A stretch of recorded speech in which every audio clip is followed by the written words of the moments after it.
అరే నాని, మంచిగా తిని మంచిగా ఉండుండ్రా బేట. ఊకుకే బయట తినుడు, హోటళ్ళ తినుడు కొంచెం బంద్ చేయుండ్రా. 10,000 పెట్టి హాస్టల్ ఫీజు కడుతున్నాం రా, మీరేమో బయట చీర తిండి తింటారు. సరే మమ్మీ సరే. అట్లనే నెత్తికి రోజు నూనె పెట్టుకోరా బేట. కొబ్బరి నూనె డబ్బా పెద్దది కొన్నా, ఆయన బ్యాగులో పెట్టిన లగేజ్ బ్యాగులో. రోజు వీడియో కాల్ చేసుడు మాత్రం మర్చిపోకే, అర్థమవుతుందా? నూనె పెట్టుకోగానే నాకు వీడియో కాల్ చేసి చూపెట్టు, సరేనా? మమ్మీ నీకు ఒక దండం పెడతానే.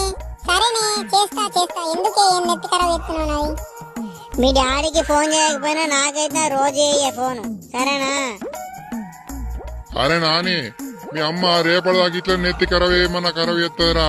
నడు ఇడికించి పోదాంపా జల్దీ, నేను డ్రాప్ చేసేస్తాప. లేకుంటే రేపటిదాకా ఇట్లా నిల్చుని పెట్టి మాట్లాడుతుంది మనతోటి.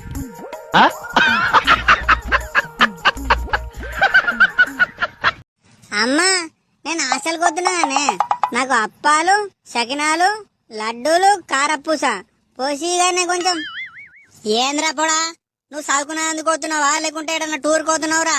గినియానం చేసి ఇమ్మంటున్నావు. నీ అవ్వ, నేను అడిగితే నాకు ఏం వేసియో ఏదో ఒకటి చెప్తావు. అక్కనేమో అడగక ముందే దానికి అన్ని పెడతావు. అవురా గాడిదికే, నువ్వు మంచిగా చదువుకొని పాస్ అయితే నీకు కూడా అన్ని చేసి ఇస్తుంటుండ్రా. అక్క చూడు ఎంత మంచిగా చదువుకుంటున్నది, కాలేజ్ ఫస్ట్ వచ్చింది. అందుకేరా దానికి అన్ని వేసి పెడతా. నువ్వు కూడా చదువుకొని ఫస్ట్ రా, నీకు కూడా అన్ని వేసి పెడతా. ఇంకెందుకు తమ్ముడు, మన ఛానల్ని ఇప్పుడే సబ్స్క్రైబ్ చేసేసుకోండి మరి.